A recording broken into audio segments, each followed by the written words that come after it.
Hi, Kerry here again with a new video. Sorry for the delay of getting new ones up. Been a lot of things going on in my life for the last month or so. The new job, I'm working from home for an insurance firm.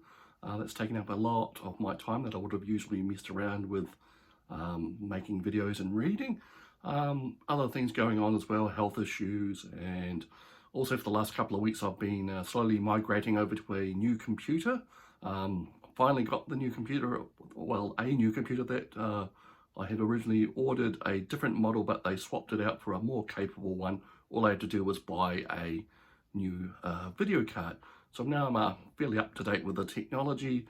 Just the last couple of days I've switched over to using the new machine full time.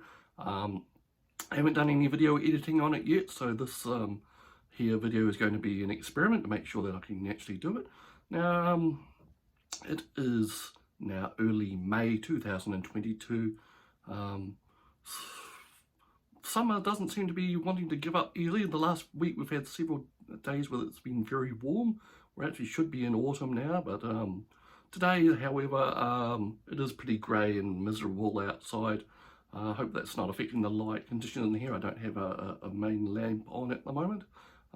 Anyway, today the book I wanted to talk about is 51 by Patrick O Leary. It's a 2022 release. It's only been out 3 or 4 months. Let me just say that from the outset, I really enjoyed this book. The prose, the narrative, just the lyrical way that the thing was written really drawed me in and kept me there. And I really enjoyed reading this book and being absorbed by it. And I was kind of disappointed when it ended. So what's it about? Well, basically, it's about a guy, Adam Pagnucco, who's known to his friends as Nuke. He is in his 70s, he's a former alcoholic, and one cold, icy night, he's driving his car, I think it's near Detroit or somewhere in that area of the United States, and he sees like what he thinks is a vagrant slipping over on the ice. So he pulls over, lets the guy into his car and says, "Oh, I'll take you to the Salvation Army," or whatever. Then he suddenly realizes that the guy in his car is Winston Coop, who used to be his best friend way back when he was in like teenage years and college years. Most of the book after that is Coop regaling Adam with anecdotes about his life since they separated and what happened. So Coop went to Vietnam and was a bit messed up by that, but when he came back he was recruited by a secret government project run out of base, which from the title you can probably infer where it is.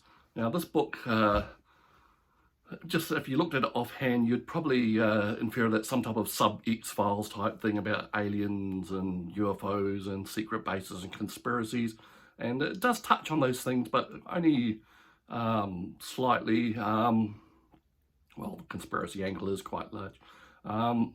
But it's really what's really going on, because Coop knows, and he basically spent the last 40, 50 years working for the secret project, and he's telling Adam about it now for some unknown reason. And what's really going on is that apparently nuclear tests in the 1940s opened some type of interdimensional gateway they call the Door to Anywhere. And they've relocated this onto the Area 51 base. And that gateway has drawn these entities which the authorities called IFs, or imaginary friends. And they go to this base, and while they're at this base, the authorities experiment on them and do all sorts of nasty things to them. And they've kind of like, the IFs have got a leader which they call the Pope or something like that.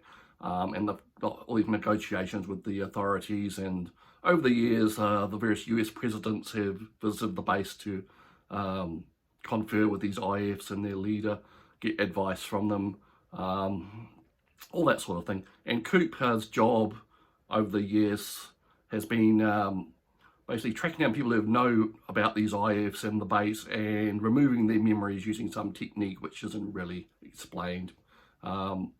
And that's what he's been doing. He's been chasing down runaway IFs and the people that help them or harm them. And anyway, so Coop is a fairly unreliable narrator, so you don't know if all that he explains to Adam is actually what happened. And it turns out that he has secrets which he's not telling Adam, and they eventually come out and affect the two men's friendships. Now, the IFs themselves are quite well drawn, well explained. They're not really fixed to any simple description, although one is given of their real form in the book. Apparently people see them as they wish to see them, so some people see them as like children, some people see them as clowns, some people see them as inanimate objects. So the IFs kind of make use of this to help to harm people that are around them. Now, book is really well written. It took the author Patrick O Leary something like 15-16 years to actually write and rewrite and polish this book, and it really shows. It's really well done. The prose is amazing. O'Leary has like a sideline as a poet, and that kind of shows as well. He's very lyrical in his descriptions, and the book touches on some really quite deep-seated areas like friendship, love, loss, meaning of life, really, and how we deal with things, and how we move on in life. And the IFs are a really nice touch, and they touch on some of these things with children growing up and leaving behind their childhood things and all that sort of thing. So anyway, I just wanted to give this book a boost. It is really good. You won't regret. If you're into this type of thing, you won't regret reading this book. It kept me wrapped for a week or so, and yeah, I really enjoyed it. So it's thumbs up for 51 by Patrick O Leary. Now, I've only ever read one other book by him, and that was his very first novel, Door Number 3. It was a kind of slight time travel sci-fi type thing, and actually the book was kind of missing a certain something, and I actually bought a copy of it from the library, probably the very same copy that I read. I found that some pages are actually missing, physically missing from the book. So I think maybe I did miss a certain something because of the pages were missing. So anyway, that is Patrick O Leary. He's written about 2 or 3 other novels. He's not a prolific writer, but when he does produce something, it turns out to be really good. So that's 51, Patrick O Leary. Go read it. Thank you, and we'll see you next time.